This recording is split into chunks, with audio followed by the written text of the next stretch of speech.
Angibingelele ngiphinde futhi nginamukelela kuNqambothi Media TV 18. Wengane zakwethu ngicela uma ukuthi uyafelela ikhasi, ngicela wenze okufanelekile ucophe u-subscribe, ulike bese uphinde uphawule lapha ku-comment section.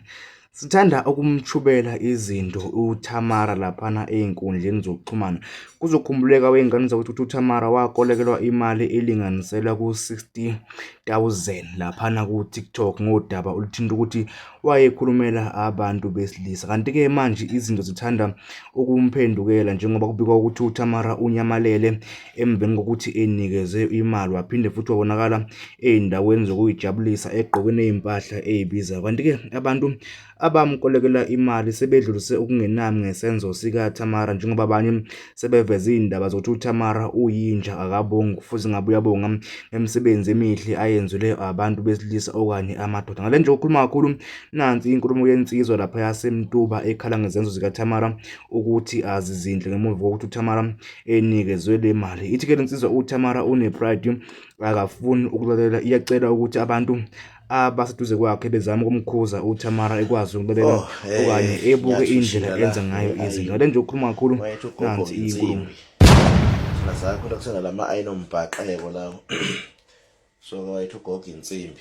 Thina sikhuleke futhi ngalesikhathi iayina belithi imali ngekho. Izalukazi ziayine ngamanzi.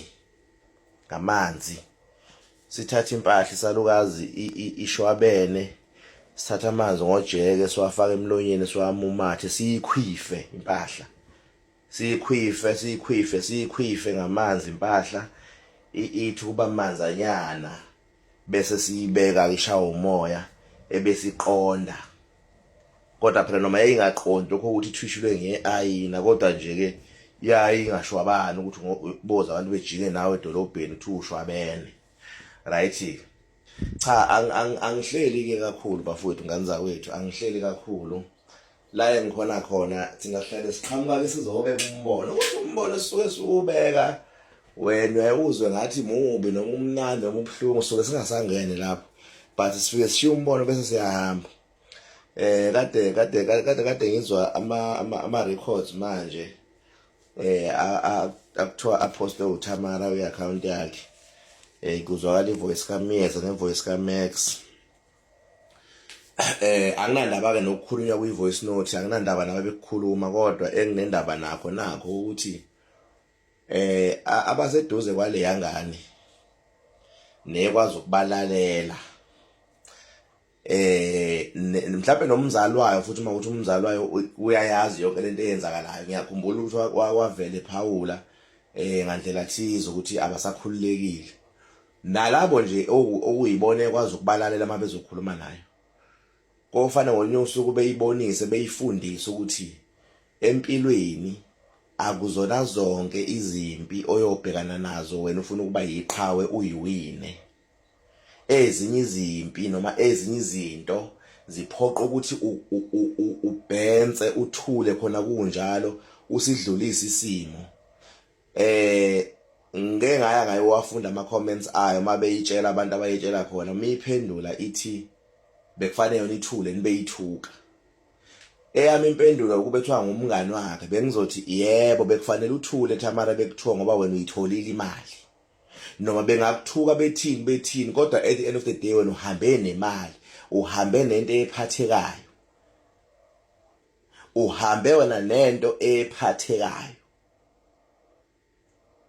So inhlamba bakuthuka ngazo azinamatheli.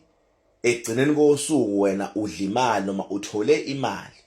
Kodwa lento yokufuna ukuba yiqhawe ukuthi yonke into evelayo wena ufuna ukuyiphikisa kugcine wena ngolunye usuku iyokufaka enkingeni. Ngolunye usuku, hayi namhlanje hayi kusasa, kodwa ngolunye usuku lento yokufuna ukuhlezi uyiqhawe, yokufuna uhlezi ugcina wena, yokufuna uhlezi unqoba zonke izinto nezimo, iyokufaka enkingeni ngolunye usuku. Kulesi simo nje njalo bekuthuka kanjani, sike sithuke thina sithukelwa mahala, sithuke singatholanga ngisho isenti. Sigabe ngokuthi inhlamba siyayaza yinamatheli, abahleka bazohleka usuku olodwa kudlule kusasa kobe seku right kusasa singathole imali. How much more ke ngizoba nendaba nenhlamba ngithole imali bese ngikhala ukuthi abantu bayangithuka.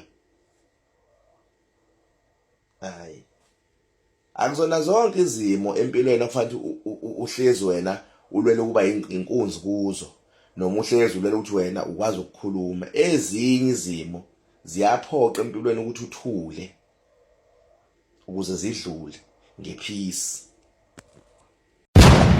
Injalo-ke indaba wey'ngane zakwethu njengoba nawe uyizwela la enkulumweni kubekwa kuchazwa ngodaba oluthinta uThamara kanye nokuthi wenzani la ngemuva kokuthi ekolekelwe imali. Kanti-ke sekuvele ney'ndaba zokuthi uThamara uzovela esizweni sabesilisa okanye la ku-TikTok nokuyila azovela khona ngemuva kokuthi wanikezwa imali. Kuthiwa-ke uThamara uzobe sekhuluma nabantu ebachazela ukuthi imalini agcina eyitholile futhi-ke le mali uzoyenzani. Kanti-ke ngale nje ukukhuluma kakhulu kubikwa ukuthi uThamara akasafuni ukunikeza abantu abamcelela uxhaso imali ukuthi ababonge.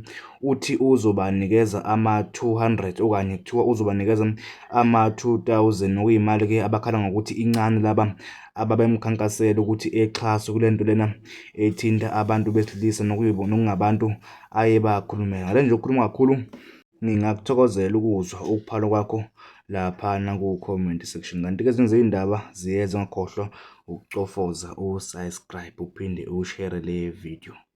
Wavele Phawula ngandlela thize ukuthi abasakhululekile nalabo nje okuyibona ekwazi ukubalalela uma bezokhuluma nayo. Kofana ngolunye usuku beyibonise beyifundise ukuthi empilweni akuzona zonke izimpi oyobhekana nazo wena ufuna ukuba yiqhawe uyiwine. Ezinye izimpi noma ezinye izinto ziphoqa ukuthi ubhense uthule khona kunjalo usidlulise isimo. Ngeke ngaya ngayo wafunda ama-comments ayo mabeyitshela abantu abayitshela khona, miyiphendula ithi bekufanele yona ithule nibeyithuka. Eyami impendulo kube kuthiwa ngumngani wakhe bengizothi yebo bekufanele uthule Thamara bekuthiwa ngoba wena uyitholile imali. Noma bengakuthuka bethini kodwa at the end of the day wena uhambe nemali, uhambe nento ephathekayo. Uhambe wena nento ephathekayo. So inhlamba bakuthuka ngazo azinamatheli. Ekugcineni kosuku wena udla imali noma uthole imali. Kodwa le nto yokufuna ukuba yiqhawe ukuthi yonke into evelayo wena ufuna ukuyiphikisa kugcine wena ngolunye usuku iyokufaka enkingeni. Ngolunye usuku, hayi namhlanje hayi kusasa, kodwa ngolunye usuku le nto yokufuna ukuhlezi uyiqhawe, yokufuna uhlezi ugcina wena, yokufuna uhlezi unqoba zonke izinto nezimo. Kulesi simo sike